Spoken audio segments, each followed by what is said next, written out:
54 to 57 kilos, that's 8 stone, 8 to 9 stone. It's Arthur Mesher of Repton Club in London and Robert Smyth from Phoenix. As we come up then for the third round, the 54-57 kilo class.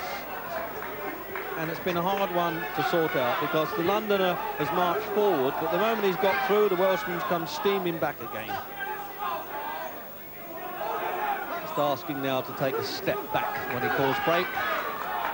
They're so busy getting on with the punching, they can't always be bothered to. Almost leaning on each other as they're throwing punches, not getting quite enough leverage in there. Certainly a lot of spirit between them, Jim, isn't there? Yeah, not half. I think Mesher did better when he stood off, because he throws some nice punches, a nice jab and a nice hook. But he's getting too involved now and it's becoming scrappy again. I think he was doing far better when he boxed at a distance. I think this type of fight suits Smyth a lot better than it suits Mesher. Yes, exactly. He prefers it to be that way. He's drawn him into a fight there.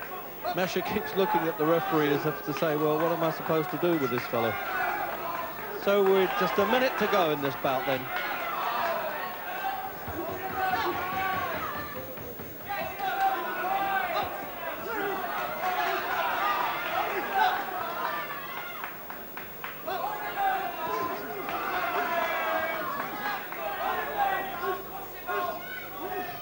Oh, I tell you, there's not too much of the old-fashioned hit-and-run English-style left-hand stuff here. It gets stuck in. And this Welsh lad Smyth from Newport, he really is a hard nut. And the referee reminding them to keep their heads up, keep it clean.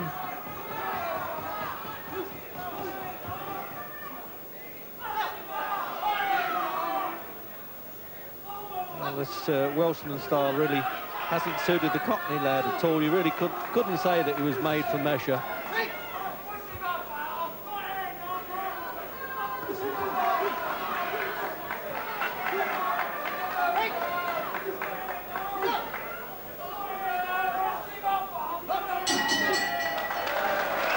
Well, let's see how the judges sort this one out.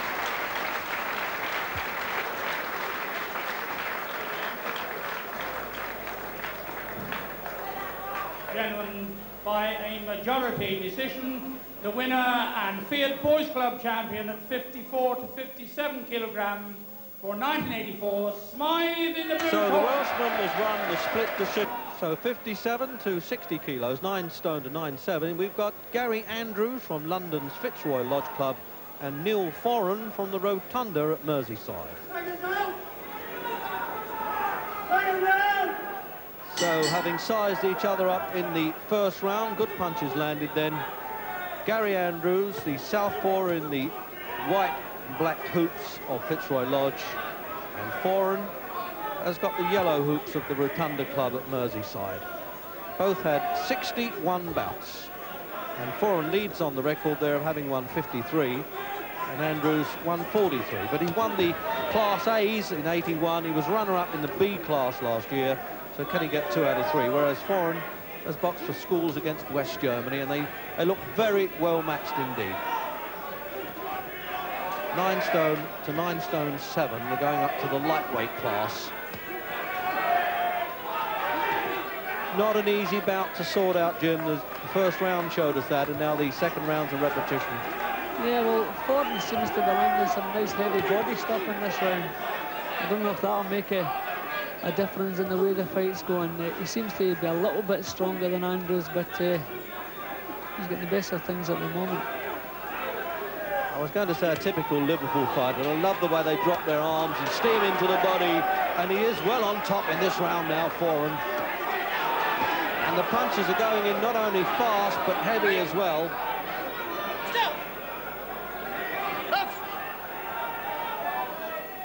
He's getting a bit rooted to the canvas a bit now, Andrews. He's not moving, the mobility's not there. And it looks as though Foran fancies his job, and he's got a standing count there.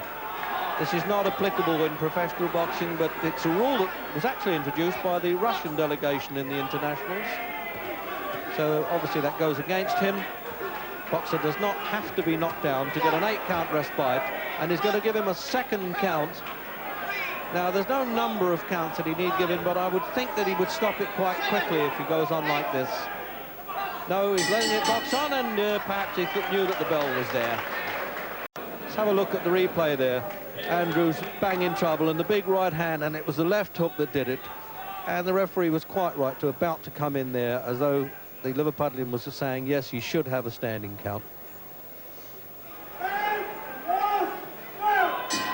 So third and, of course, final round, and Neil Foran definitely ahead, having scored those 2 counts. And I must say, I'm very impressed with him. What a hard nut indeed. There's a little bit of marking going on there, isn't there, Jim, there, around the face? Yeah, it looks like the head's come off a spot in Foran's face. I don't think it's a cut, but I saw a little kind of trickle of blood on his right cheek, but I'm sure it's nothing serious.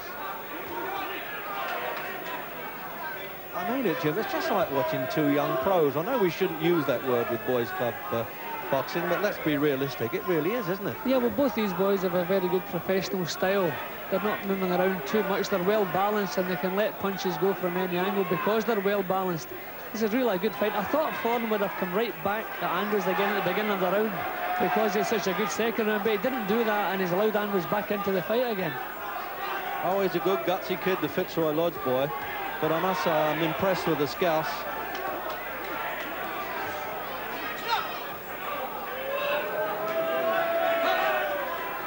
Andrews just gives, his facial expression gives an appearance of distress, really, doesn't it? Yeah, I think he's coming off slightly worse now. Foran is a bit stronger than Andrews, and it's beginning to tell the longer the round goes. And it's the 3rd standing count now.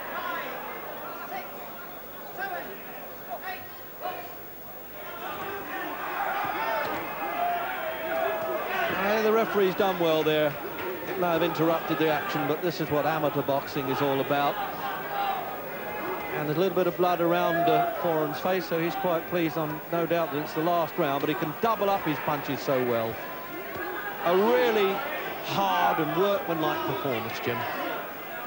Yeah, well, as I say, he's always in a position to punch it. He can let punches go with any hand. He's always on balance. That was a great little fight. No doubt the fight of the night.